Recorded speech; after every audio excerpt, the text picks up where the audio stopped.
Hello again, this is Milton City Council, Matt Kunz from District 2 doing another Milton City Council meeting recap, and tonight we're talking about taxes. So again, these thoughts are my own. I don't speak on behalf of everybody in the council, but first of all, I want to congratulate the staff on a very good presentation with regards to a budget that will be well run, well implemented according to what they proposed.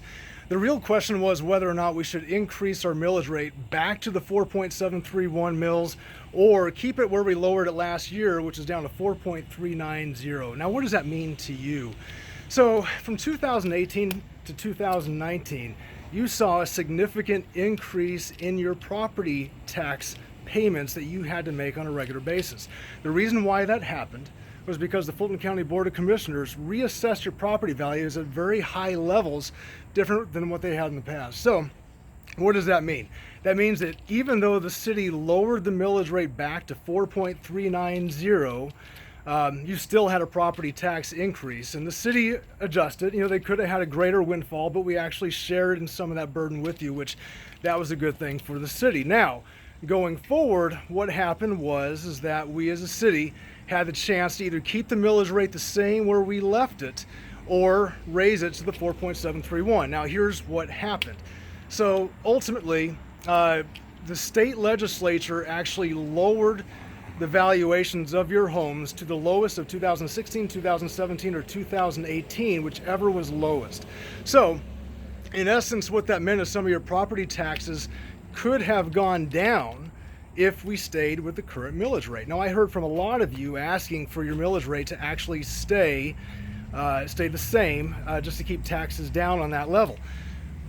The other component that we have to look at is local option sales tax. Local option sales tax has increased every single year since 2012, and we use that to fund a lot of our major projects like Bell Memorial Park and our City Hall, and we're looking at the public works facility as well. So all that is there, but then it gets to a point where, as a city, should we increase the millage rate? Now, on principle, my thought process is I swore to you upon my election that I would keep taxes low, and I defended that option there. You can look, I did an article out there today on Facebook that said as such, and I showed you my reasoning for where we were.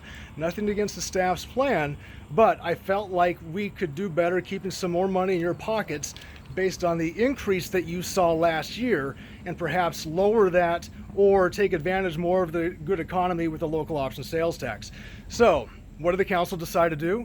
5-2 vote with Rick Mohrig and I dissenting. They voted to raise it back to 4.731, which was where it used to be. That again raised your taxes. Didn't have to happen, but your council decided to do that. I understand why they decided to do it. It didn't have to happen. We could have found resources and monies in other different locations. It didn't happen. Unfortunately, it got political at the end of it, which I'm very disappointed in the comments of one of our councilwomen that were not there. But that's the way it goes. So the reality is that these arguments were there. I defended my promise to you to keep taxes low. I felt like the rest of the council could have done the same. They chose not to. And now you know that your taxes are going up again next year. So anyway, this is Matt Kunz with the City of Milton, District 2. I appreciate your support. Sorry it didn't work out. I did the best I could. If you have any questions, feel free to reach me on Twitter at MattKunz59 or on my Facebook page, facebook.com/MattKunzGOV. And I appreciate your support. Take care.